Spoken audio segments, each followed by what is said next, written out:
আসসালামু আলাইকুম। মায়ের হাতের রান্নাঘরে সবাইকে জানাচ্ছি সাদর আমন্ত্রণ।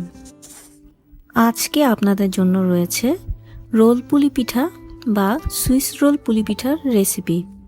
সুইস রোলের মতো দেখতে হওয়ায় এর নামকরণ করা হয়েছে সুইস রোল পুলি বা রোল পুলি পিঠা।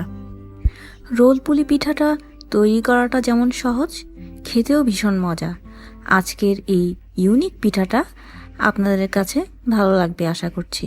প্রথমে আমরা এই পুলি পিঠাটার ভেতরের পুরটা তৈরি করে নেব। এজন্য একটা ফ্রাই প্যানে কুচি করে রাখা কিছু গুড় দিয়ে দিলাম, দিয়ে এটাকে একটু নেড়ে নিচ্ছি।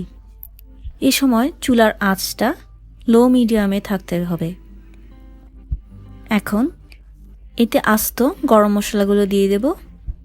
এবার কিছুক্ষণ গুড়গুলো একটু নেড়ে চেড়ে নিচ্ছি। গুড়গুলো বেশ কিছুক্ষণ নাড়াচাড়ার পর যখন এরকম গলে আসবে তখন এতে কোড়ানো নারকেলগুলো দিয়ে দিচ্ছি। আবারও একটু ভালোভাবে কাঠি দিয়ে নারকেল এবং গুড়গুলো মিশিয়ে নিচ্ছি। ভিউয়ার্স, গুড়ের এই পুরের ভেতর যেন কোনো ভেজা ভাব না থাকে। দেখুন, এরই সাথে কিন্তু নারকেলের পুরটাও সম্পূর্ণ রেডি। এখন এটাকে আমি একটা সাইডে নামিয়ে রাখছি।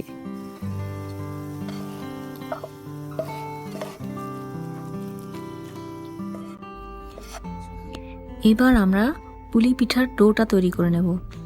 পুলি পিঠার ডোটা তৈরি করার জন্য চুলায় একটা ডেকচিতে কিছুটা পানি দিয়ে দিচ্ছি। পানিটা কিছুটা ফুটে উঠলে এতে সামান্য লবণ দিয়ে দিলাম।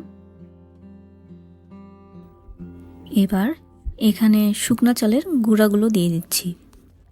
চালের গুঁড়া দিয়ে একটা ঢাকনা দিয়ে ঢেকে 5 মিনিটের জন্য অপেক্ষা করতে হবে।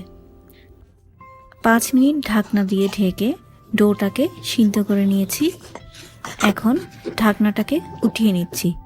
এখন এটাকে একটু নেড়ে চেড়ে নিচ্ছি। পিঠার ডোটা দেখতে ঠিক এরকম হবে। পিঠার জন্য আমার ডোটা একদম রেডি। এবার এটাকে একটা ছড়ানো থালায় ঢেলে নেব।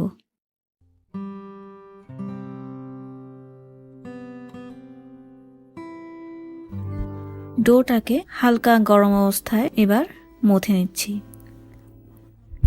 অল্প করে হাতটাকে একটু ভিজিয়ে নিয়ে ডোটাকে মথে নিতে হবে।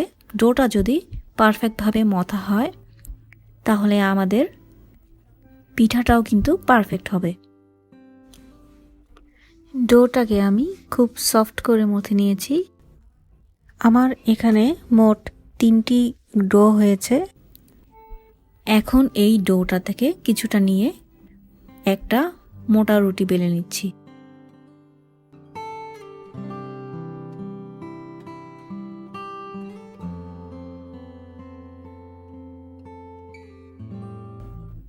এবার রুটিটা বেলে নেওয়ার পর এর ভেতর যে গুড় নারকেলের পুরটা করেছিলাম সেটা বিছিয়ে দিচ্ছি।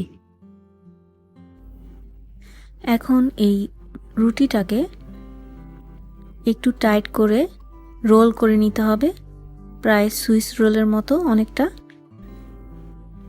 এর 2 সাইডটা আমরা মুড়ে দিচ্ছি। খুব ভালোভাবে মুড়িয়ে নিতে হবে। এখানে আমাদের মোট 2টি রোল হয়েছে। এখন জাস্ট চুলায় এগুলোকে ভাপিয়ে নেব। এখন স্টিমারে আমি একটা রোল দিয়ে দিচ্ছি। একটা জিনিস মাথায় রাখতে হবে, রোলগুলোকে গাদাগাদি করে একটার সাথে আরেকটা লাগিয়ে ভাপানো যাবে না, আলাদা আলাদাভাবে ভাপিয়ে নিতে হবে। এখন একটা ঢাকনা দিয়ে ঢেকে দিচ্ছি। প্রায় 15 থেকে 20 মিনিটের মতো এই পিঠাটাকে ভাপ দিয়ে নিতে হবে। আমাদের পিঠাটা ভাপ দেওয়া হয়ে গিয়েছে। এখন এটাকে নামিয়ে নিচ্ছি।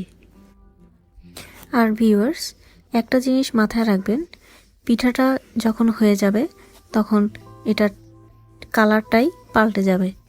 তখন বুঝে নিতে হবে পিঠাটা একদম রেডি, সিদ্ধ হয়ে গিয়েছে। এখন আমি পিঠার দুদিকের 2 সাইডের যে অংশগুলো মুড়ে দিয়েছিলাম সেগুলো কেটে নিচ্ছি। ভিউয়ার্স, একটা জিনিস খেয়াল করবেন, এই পিঠাগুলো ধারালো ছুরি বা নাইফের সাহায্যে কাটবেন। আরও একটা জিনিস মাথায় রাখতে হবে, চুলা থেকে নামিয়ে সরাসরি গরম অবস্থায় এই পিঠাগুলো কাটা যাবে না, হালকা গরম থাকা অবস্থায় এই পিঠাগুলোকে কাটতে হবে। আশা করছি আমার আজকের এই রেসিপিটি আপনাদের ভালো লাগবে। ভালো লাগলে অবশ্যই লাইক, কমেন্ট এবং শেয়ারের মাধ্যমে আমার চ্যানেলটাকে সাবস্ক্রাইব করে আমার পাশে থাকবেন। ধন্যবাদ।